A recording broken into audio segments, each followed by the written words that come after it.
Olá, amantes da pré-história! Sejam bem-vindos a mais um vídeo em que navegamos pelos rastros e vestígios do passado. Bem, você já deve ter assistido a um documentário sobre a vida selvagem da África, e tenho certeza que você também já viu uma hiena malhada aparecendo em alguns deles, sempre roubando alguma carcaça ou devorando algum herbívoro por aí, com aquela vociferação que parece uma risada irritante e sarcástica. E é exatamente por isso que você e a maioria das pessoas odeiam as hienas. Afinal, elas não passam de bichos trapaceiros que roubam a comida que outros carnívoros deram duro para conseguir, não é verdade? Mas calma aí! Elas não são tão vilãs assim, pelo contrário, a tal risada zombeteira que elas emitem é um som complexo que indica que a hiena está estressada, nervosa, disputando alguma comida ou demonstrando status em seu bando. Além disso, não são todas as hienas que vivem de roubar a comida dos outros. Pelo contrário, a hiena malhada é uma das principais predadoras de gnus e zebras, embora não se abstenham nisso e realmente comam de tudo que aparece pela frente. Elas também são necrófagas, além de devorarem tudo e não deixarem quase nenhum osso sequer. Agora que já desmantelamos brevemente qualquer preconceito equivocado que você possa ter em relação às hienas, podemos finalmente voltar no tempo a alguns milhões de anos atrás, rumo à pré-história. Aterrissando no Pleistoceno inferior, era possível ver que a bela paisagem da fauna do que hoje é o sítio paleontológico Venta-Micena, na Espanha, prosperava em seu ecossistema, adornada por diversos animais como ecos altidens, cervos megacerinos, mamute ancestral, hipopótamos antíquos, ursos etruscos, Homotherium latidens, Megantherium wittei e muitos outros seres vivos. No entanto, entre estes se encontra o primeiro animal extinto que exploraremos no vídeo de hoje, Pachycrocuta brevirostris, a maior hiena que já caminhou pela Terra, ou que pelo menos foi descoberta até agora. Também conhecida como hiena de cara curta ou hiena gigante, esta espécie pré-histórica tinha um comportamento diferente das hienas malhadas atuais. Ao recuperar restos fossilizados de Venta-Micena, os paleontólogos se depararam com vários dentes descidos de Pachycrocuta brevirostris, pertencentes a 4 indivíduos, indicando que se originou dos restos de esqueletos transportados para perto de tocas rasas de reprodução, que foram escavadas pelas hienas nas planícies ao redor do Lago do Pleistoceno. No entanto, as diferenças de composição dos conjuntos fósseis, que foram acumulados pela extinta Pachycrocuta brevirostris, sugerem que seus hábitos de vida não eram iguais a de qualquer outro hienídeo atual. Agora, por último, estes ossos foram quebrados diferencialmente dos ossos dos membros esqueléticos principais nas tocas. Os conjuntos fósseis de Venta-Micena apresentam uma variedade enorme de grandes mamíferos, principalmente por ter uma alta diversidade de carnívoros, desde necrófagos oportunistas a grandes predadores. Ao olhar mais atentamente para estes conjuntos fósseis, marcas de roedura são frequentemente encontradas em fragmentos cranianos de cavalos, além de escápulas, húmeros, rádios, pelvis, fêmures e tíbias. As epífises preservadas têm fileiras de pontuações e as diáfises, bem como os ossos do crânio, apresentam ranhuras e depressões. Claramente tudo produzido pelos carnívoros da fauna de Venta-Micena. Essas marcas também são encontradas em outros restos fósseis, pertencentes aos demais animais extintos que fizeram parte daquele ecossistema. Após uma análise tafonômica, foram encontrados alguns vieses de preservação que ocorreram consecutivamente durante o estágio bioestratinômico e afetaram a composição original dos ossos que mais tarde foram fossilizados. Primeiramente, houve a necrofagia realizada por hienas presas que foram caçadas por hipercarnívoros. Em segundo lugar, aconteceu que as extintas hienas de cara curta transportaram seletivamente as carcaças e restos ósseos de vertebrados para suas tocas de maternidade. Aliás, as hienas de cara curta parecem preferir epífises dos ossos longos com alto teor de gordura, e por isso elas a quebravam diferencialmente dos principais ossos de acordo com o seu teor de medula. Inclusive, pesquisas anteriores mostraram que a maioria dos restos esqueléticos de Venta-Micena, que foram caçados por hipercanívoros como o Homotherium latidens ou os demais predadores habitantes da fauna, foram alvos de necrofagia por parte das hienas de cara curta. Logo, a Pachycrocuta brevirostris era um carnívoro que quebrava ossos e era 10 a 20% maior que a hiena malhada moderna, tendo um peso de 110 quilos, de acordo com equações de regressão, e se diferenciando das outras espécies de hienas por ter o encurtamento relativo dos segmentos distais dos membros. E isso indica que a Pachycrocuta brevirostris tinha um estilo de vida menos cursorial. Além de ser possível, devido ao encurtamento dos segmentos distais, uma maior força e estabilidade para desmembrar e transportar grandes pedaços de carcaças para suas tocas de maternidade. Estas carcaças podem ter sido talvez obtidas por necrofagia agressiva, ou seja, cleptoparasitismo, que é o ato de roubar a comida dos outros ativamente, até mesmo disputando pela recém-carcaça com o predador que a caçou. As hienas de cara curta eram estritamente necrófagas e consumiam preferencialmente pequenos ungulados e então transportavam seletivamente carcaças e partes de animais maiores para suas tocas de maternidade. É este um dos pontos que diferencia a Pachycrocuta brevirostris da hiena malhada. O comportamento predatório da hiena gigante parece ter dependido das presas caçadas pelos outros predadores de venta micena, ao contrário da hiena malhada que tanto caçam quanto necrofagiam outros animais. Por isso, a dieta da hiena de cara curta era provavelmente semelhante à dieta predominantemente necrófaga das hienas marrons e hienas listradas modernas atuais.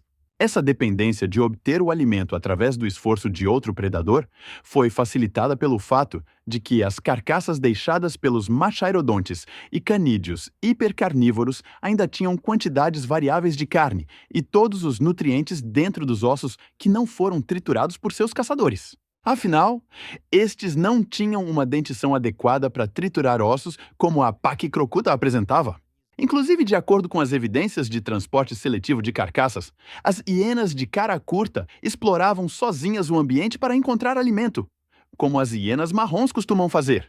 Por fim, provavelmente, por ter um tamanho tão grande e ser altamente especializada como necrófaga, sua extinção foi inevitável. Agora, avançando um pouco mais no tempo em direção ao Pleistoceno Superior. Adentramos em cavernas escuras e misteriosas, nas quais encontramos o segundo alvo do vídeo, as hienas das cavernas. Em comparação com as hienas malhadas, as hienas das cavernas, também chamadas de Crocuta spelaea, pesavam até 100 quilos, com a altura na cernelha de 1 metro, apresentando elementos distais dos membros mais curtos, o que sugere que elas não eram tão bem adaptadas para correr como as hienas malhadas são, por exemplo. As hienas das cavernas costumavam acumular grandes conjuntos de ossos em suas tocas, incluindo até mesmo ossos de outras hienas. A espécie europeia de hienas das cavernas às vezes possui uma dentição diferente dos atuais hienídeos, exibindo características que apontam para a função de esmagamento de ossos pelos dentes, o que é típico de hienas necrófagas. Por outro lado, outros pesquisadores notaram um indicador de uma maior capacidade de corte pela dentição, o que é algo presente mais em caçadores do que em necrófagos. Ou seja, por apresentar este tipo de dentição com características necrófagas e também de caça, as hienas das cavernas possivelmente tinham hábitos de alimentação que se assemelhavam aos das hienas malhadas, que caçam ativamente ao mesmo tempo que também são necrófagas e consomem carniça. Além disso, um estudo da morfologia e das proporções cerebrais em 2 hienas pleistocênicas da Eurásia revelou que elas se assemelham bastante às hienas atuais, embora apresentem um cérebro anterior menos desenvolvido, o que pode indicar um comportamento social menos avançado. Mas mesmo sendo semelhantes às hienas malhadas, existem características distintivas suas determinadas pelo fato de que as hienas das cavernas habitaram ecossistemas em latitudes temperadas da Eurásia, enquanto as hienas malhadas habitam ecossistemas como a África Equatorial. Na Gruta de Prolon II, localizada na Crimeia Oriental, foram recuperados 6.118 restos mortais pertencentes a 18 espécies das camadas do Pleistoceno. Dentre estes, se encontravam predominantemente mamutes lanosos, rinocerontes lanudos, antílopes saiga, cavalos pré-históricos e alguns carnívoros, como ursos das cavernas, lobos cinzentos, leões das cavernas, espécies de raposas e, claro, as hienas das cavernas. que inclusive são encontradas em todas as camadas das cavernas, apresentando comumente dentes, fragmentos dentários, fragmentos de crânios, maxilas e mandíbulas, dos quais 17 indivíduos foram identificados. Inicialmente se pensava que os restos mortais de todos esses mamíferos eram em decorrência de caçadores do Paleolítico. Mas, na verdade, grande parte deste conjunto ósseo foram acumulados por hienas. Um dos indicadores disto é o fato da maioria dos ossos estarem fragmentados, com entalhes de percussão, sulcos e estrias, diáfises crenuladas e outros sinais típicos de danos que foram causados por hienas das cavernas. Escute, pessoal! Até mesmo dentes de filhotes da Crocuta spelaea estão no meio do que foi recuperado. Além disso, também foram encontrados ossos em estado de corrosão digestiva, o que significa que as hienas os ingeriram. Portanto, todos estes padrões de destruição óssea indicam um comportamento de carnívoros e necrófagos, indicando assim que a Gruta Prolon II é, na verdade, em grande parte, uma toca de hienas das cavernas, e que estas apresentam uma dieta mista, como já foi explicado. As hienas das cavernas faziam de locais como cavernas e grutas tocas para acumular ossos e se reproduzir. Por fim, sua extinção provavelmente ocorreu devido aos mesmos fatores dos demais habitantes da famosa última era do gelo: mudanças climáticas, falta de presas ou competição com os seres humanos. Por fim, para finalizar, iremos para o Pleistoceno da Beríngia, após a ponte de Bering surgir devido ao nível baixo do mar, conectando assim os continentes do Velho Mundo com os continentes do Novo Mundo. Se olharmos para o Velho Mundo, veremos que, a partir do Mioceno, a família das hienas prosperavam, tanto que atualmente exibem um extenso registro fóssil, apresentando mais de 60 táxons extintos de hienas, sendo frequentemente apontadas como os predadores mais abundantes nos sítios fossilíferos por toda essa Eurásia, desempenhando papéis ecológicos fundamentais como mesopredadores e necrófagos. Porém, na América do Norte não houve vestígios de hienas, até que possivelmente estas resolvessem atravessar a ponte de Bering, seguindo em direção ao outro continente durante a era dos mamíferos terrestres da América do Norte, há cerca de 4,7 milhões de anos atrás.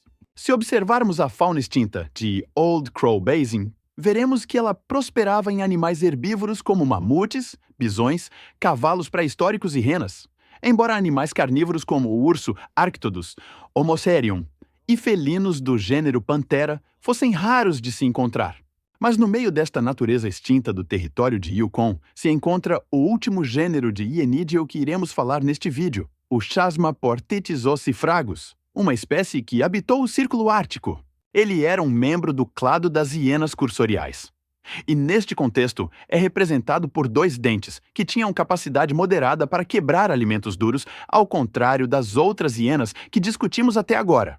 O fato de que este fóssil foi achado em tal localidade indica que o gênero Chasmaporthetes pode ter se dispersado da Ásia, atravessado a ponte de Bering para a América do Norte e se espalhado por grande parte do continente americano. Infelizmente, pessoal, como são apenas 2 dentes, não há muito o que discutir sobre Chasmaporthetes ossifragus. Torcemos para que os paleontólogos achem mais fósseis seus e que hajam mais estudos e pesquisas sobre ele. Nós agradecemos a você por ter viajado e explorado com a gente essas hienas pré-históricas e por nos ter acompanhado por faunas extintas, ambientes gélidos e cavernas misteriosas com milênios de história. Se você gosta de saber sobre os animais pré-históricos, sejam eles os mamíferos gigantes da Era do Gelo ou os incríveis dinossauros, não deixe de se inscrever e curtir o vídeo. Continue a se aventurar conosco pelos vestígios de um mundo que um dia já foi a magnífica pré-história.